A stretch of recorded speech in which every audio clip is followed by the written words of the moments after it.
نحمده ونسلم على سيدنا ومولانا محمد رسوله النبي الأمين المكين الحليم الكريم الرؤوف الرحيم. أما بعد، أعوذ بالله من الشيطان الرجيم. بسم الله الرحمن الرحيم. قال الله تبارك وتعالى في القرآن الكريم والفرقان الحميد: والذين جاءوا من بعدهم يقولون ربنا اغفر لنا ولإخواننا الذين سبقونا بالإيمان. صدق الله مولانا العظيم. إن الله وملائكته يصلون على النبي يا أيها الذين آمنوا صلوا عليه وسلموا تسليما. تمام احباب مل کر حضور علیہ السلام کی بارگاہ میں قطعہ جنت پیش فرمائیں: الصلاۃ والسلام علیک یا سیدی یا رسول اللہ وعلى آلك وأصحابك يا سيدي يا حبيب الله.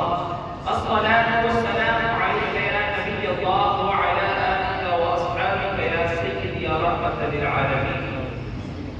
اللہ رب العزت کا بے پایان نعمت و کرم اور احسان عظیم کے جس کی توفیق خاص سے آج ہم سب مرحومہ کی اظہار ثواب کی محفل میں مسجد حاضرہ میں جمع ہیں. رب کائنات کی بارگاہ میں دعا ہے کہ مالک کائنات مرحومہ کی کامل بخش و مغفرت فرمائے. ہمارا آنا ان کے حق میں دعا کرنا اپنی بارگاہ میں قبول و منظور فرمائے. قبر میں سرکار آئے تو میں قدموں میں گروں، گر فرشتے بھی اٹھائیں تو میں اسے یوں کہوں. قبر میں سرکار آئے تو میں قدموں میں گروں، گر فرشتے بھی اٹھائیں تو میں اسے یوں کہوں. اب تو پائے ناز سے اے فرشتوں میں کیوں اٹھوں، مر کے پہنچا ہوں یہاں اس دل ربا کے واسطے. مر کے پہنچا ہوں یہاں اس دل ربا کے واسطے. انسان ساری زندگی تمنا کرتا ہے کہ آقا علیہ الصلوۃ والسلام کی جن کا ہم نے کلمہ پڑھا ہے ان کا دیدار نصیب ہو جائے، ان کا دیدار نصیب ہو جائے.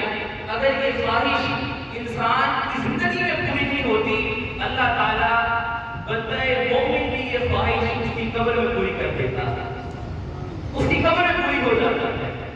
تو میں نے ایک آیت مبارکہ پڑھنے کا شرف حاصل کیا. اس کا ترجمہ کرنے سے پہلے آج کی اس نشست کا میری گفتگو کرنے کا جو مقصد ہے وہ یہ ہے کہ نسبت جو ہوتی ہے وہ انسان کو دنیا میں بھی فائدہ دیتی ہے اور آخرت میں بھی فائدہ دیتی ہے. نسبت اچھی ہوگی دنیا سمجھ جائے گی، قبر کی برزخی زندگی سمجھ جائے گی، آخرت سمجھ جائے گی. نسبت بری ہوگی دنیا بھی تباہ کرے گی، قبر بھی زندگی تباہ کرے گی اور آخرت بھی تباہ کرے گی. یہ نسبت کی بات ہوتی ہے کہ انسان جب کسی سے نسبت قائم کرتا ہے تو پھر اس نسبت کا معیار کیا ہونا چاہیے، اس نسبت کا معیار کیا ہونا چاہیے. گفتگو کا موضوع یہی رہے گا کہ نسبت کہتے کسے ہیں، نسبت میں ہوتا کیا ہے.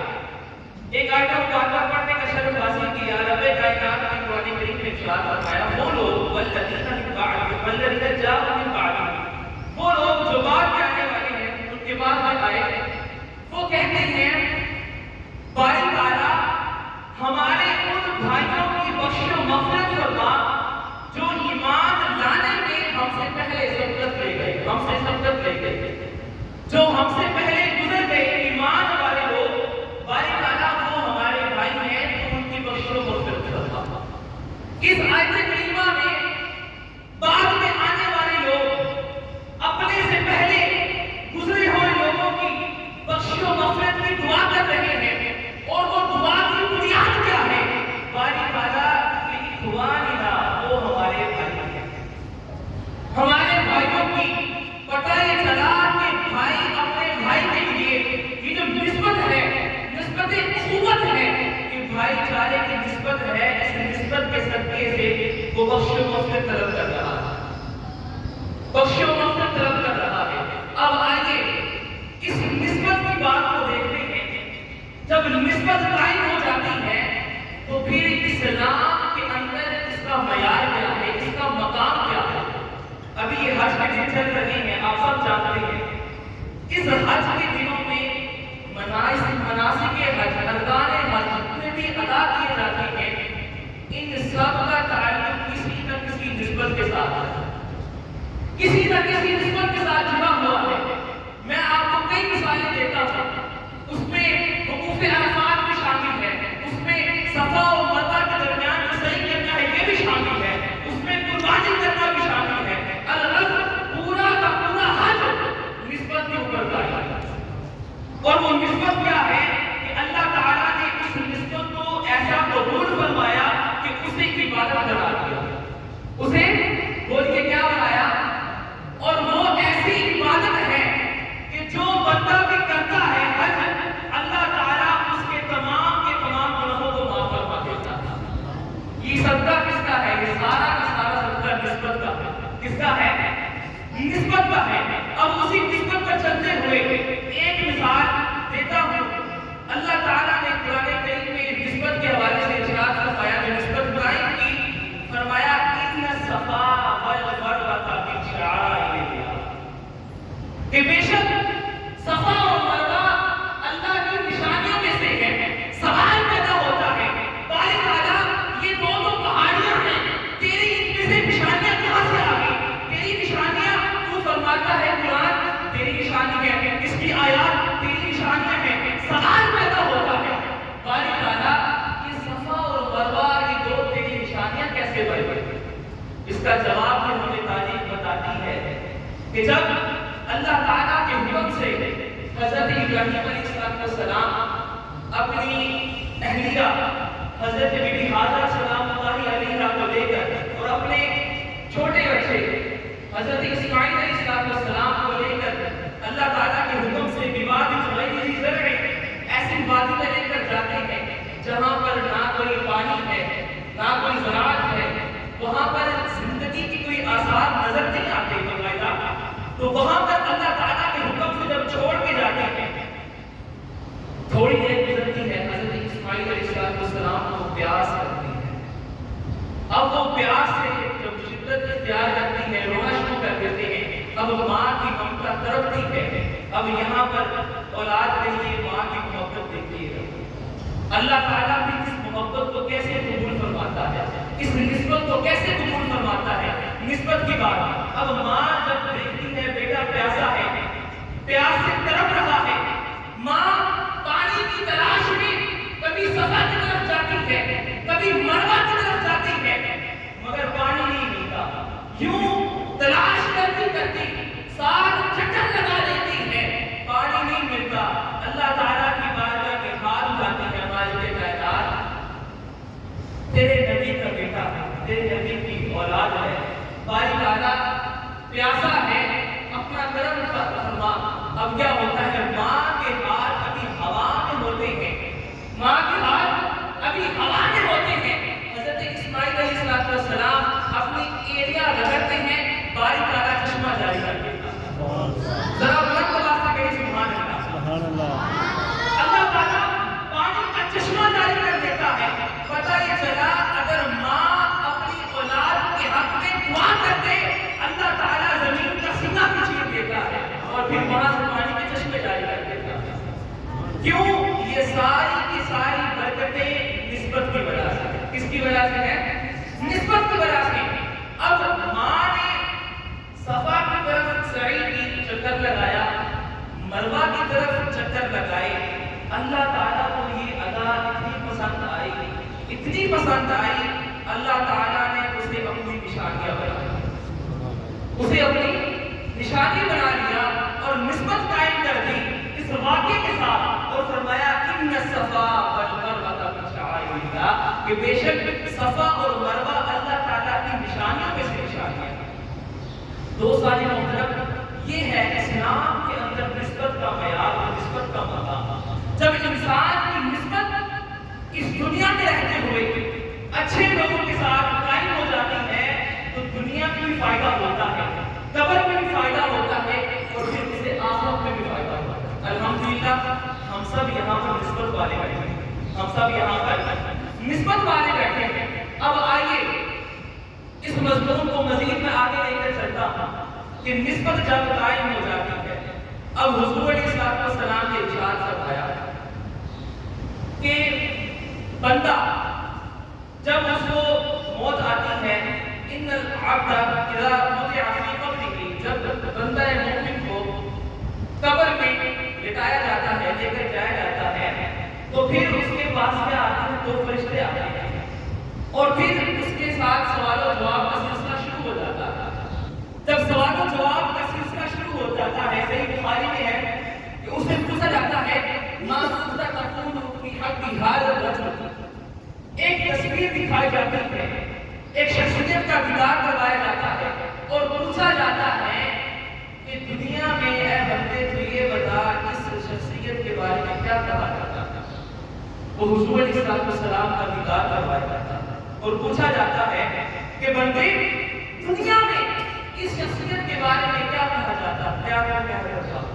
تو پھر حدیث پاک میں آتا ہے کہ اگر تو وہ بندہ مومن ہوا، حضور علیہ السلام کا امتی ہوا، تو وہ پہچان لے گا کہ یہ تو عبداللہ ہے، اللہ تعالیٰ کے بندے ہیں، ورسول اور اللہ تعالیٰ کے رسول ہیں۔ اب جب وہ پہچان لے گا تو پھر قبر والے کو اس کی قبر کے اندر ایک نظارہ کروایا جائے گا۔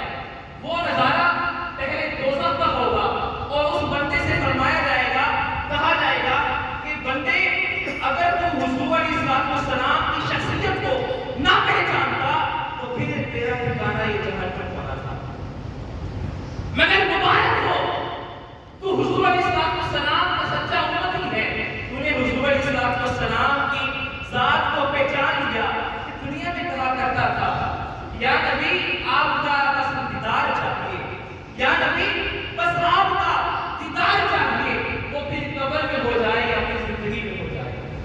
تو پھر دیدار کی خاطر تو حضور علیہ السلام کی ادھر آئے تھے، ساری زندگی حضور علیہ السلام کی بارگاہ میں درود و سلام کا نذرانہ پڑھتے رہے۔ اب یہ کیسے جو ہو سکتا ہے کہ قبر میں آئے لوگوں کو پہچاننے سے انکار کرتا ہے؟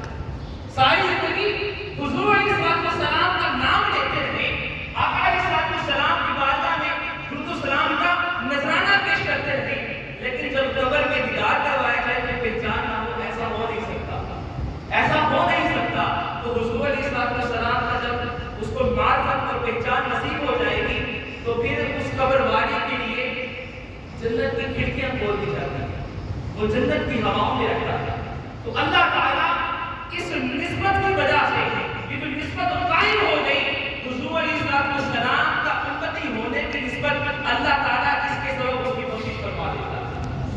اب یہ نسبت کسی بھی اعتبار سے ہو سکتی ہے، یہ نسبت اپنی اولاد کے ساتھ بھی قائم ہو سکتی ہے، یہ نسبت اچھی ہو تو کسی عمل کے ساتھ بھی قائم ہو جاتی ہے، یہ نسبت اگر اچھی ہو تو صرف اپنے نام کے ساتھ ہی قائم ہو جاتی ہے۔ یہ تین نسبتیں میں نے آپ کو بتا دی۔ نسبت اچھی ہو تو اپنی اولاد، اپنی فیملی، اپنے رشتہ داروں کے ساتھ جب قائم ہو جاتی ہے تب بھی بخشش ہے۔ نسبت اچھی ہو، اچھے اعمال کر لے، اس کی نسبت قبر والے کے لیے اگر مل جائے تب بھی بخشش ہے۔ اور پھر تیسرا یہ کہ پھر صدقہ جاریہ اگر مل جائے تب بھی بخشش ہو جاتی ہے۔ یہ تین قسم کی بخششیں نیک اعمال کی طرف آتی ہیں۔ یہ نسبت کیسے فائدہ دیتی ہے؟ حضور علیہ السلام کی بارگاہ میں ایک عورت آتی ہے، عرض کرتی ہے یا رسول اللہ صلی اللہ علیہ وسلم، میری والدہ نے منت مانگی تھی کہ وہ حج ادا کرے گی، وہ فوت ہو گئی ہے، تو کیا اگر میں ان کی طرف سے حج ادا کروں تو کیا ان کی منت پوری ہو جائے گی؟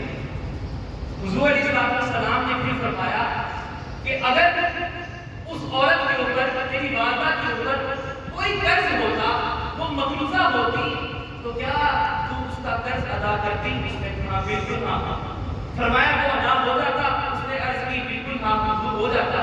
تو حضور علیہ السلام نے ارشاد فرمایا تم اس کی طرف سے حج کر کے اللہ تعالیٰ کو قبول فرما دے۔ ذرا بلند آواز سے کہیں سبحان اللہ۔ یہ اعمال کی نسبت بھی ہے اور اپنی اولاد کی طرف سے نسبت بھی ہے۔ قبر والا قبر میں چلا گیا، اب اس کی اولاد اس کی طرف سے نیک عمل کرتی ہے، فائدہ قبر والے کو بھی ہوتا ہے، نیک عمل کر رہا ہے اس کو بھی ہوتا ہے۔ اسی طرح سے نسبت اگر قائم ہو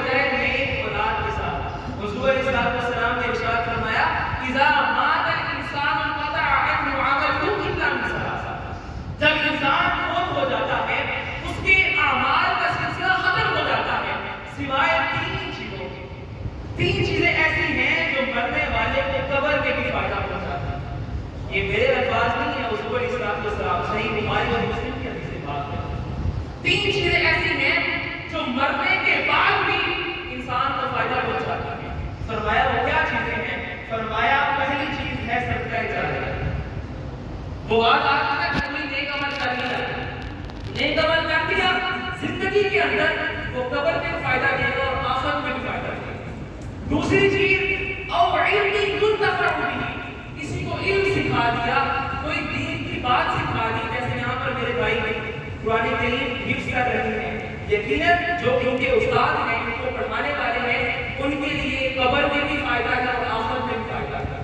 یہ جو بچے قرآن پاک حفظ کر رہے ہیں ان کے لیے بھی فائدہ ہے، ان کے والدین کے لیے بھی فائدہ ہے، ان کے اولاد کے لیے بھی فائدہ ہے، تمام آنے والی نسلوں کے لیے فائدہ ہے. یہ قرآن ان کی شفاعت کرے گا، یہ قرآن ان کی شفاعت کرے گا. اور پھر فرمایا او ولد صالح یدعو لہ، وہ نیک اولاد جو اپنے والدین کے اس دنیا سے رخصت ہو جانے کے بعد ہاتھ اٹھا کر ان کے لیے بخش و مغفرت کی دعا کرے تو وہ بھی اللہ تعالیٰ قبول فرماتا ہے اور قبر والے بھی بخش و مغفرت فرماتا ہے.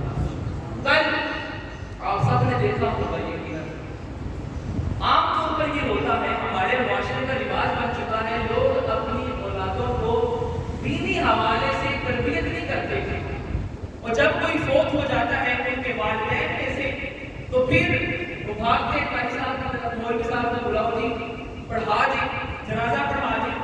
حالانکہ افضل یہ ہے کہ جو قریبی رشتے دار ہے اور وہ صحیح طرح سے جانتا ہے، اگر تو وہ بیٹا ہے تو پھر سبحان اللہ کیا ہی خوبصورت بات ہے کہ اس والدین نے اپنی اولاد کی ایسی تربیت کی کہ کل کو اگر وہ فوت ہوتے ہیں تو وہ ان کے لیے مکمل بخشش کا سامان کرتے ہیں. الحمدللہ ہمیں فخر ہے اس بات پر کہ ہمیں کسی دوسرے مولوی کے پاس جانے کی ضرورت نہیں پڑی.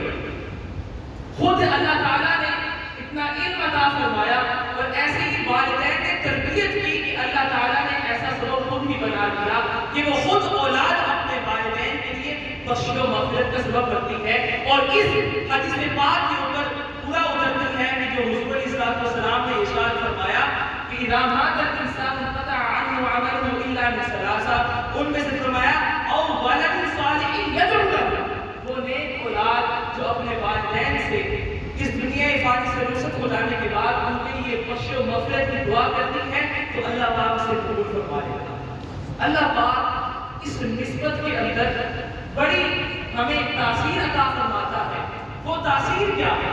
یہ نسبت جب قائم ہو جاتی ہے، اس نسبت کی تاثیر یہ ہے، عمل کے ساتھ جڑ گئی تب بھی فائدہ ہے، اولاد رشتہ داروں کے ساتھ جڑ گئی تب بھی فائدہ ہے، اور کسی نے ایسا اپنا نام رکھ لیا، ایسی کوئی بات اپنے اندر قائم کر لی جو اللہ تعالیٰ کے مقرب لوگوں کے ساتھ قائم ہے، اس نسبت کے صدقے سے اللہ پاک ان کی بخش و مغفرت فرما دیتا ہے. میں بات اس طرف اشارہ کر رہا ہوں، میری دادی جان مرحومہ کا نام فاطمہ بی بی.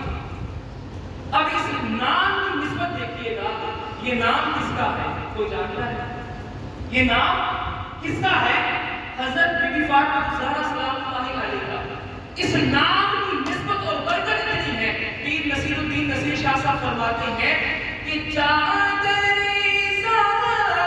رات کا سایہ ہے میرے سر پر نصیر، فیض نسبت دیکھیے نسبت بھی زہرائی بیوی، فیض نسبت دیکھیے نسبت بھی زہرائی بیوی. یقیناً حضور علیہ السلام کی دوسرے پاک کا یہ پاک نام ہے. اللہ پاک اس پاک نام کی صدقے سے میری دادی جان مرحومہ کی کامل بخش و مغفرت فرمائے. ہمارا آنا اور ان کے حق میں دعا کرنا اپنی بارگاہ میں قبول و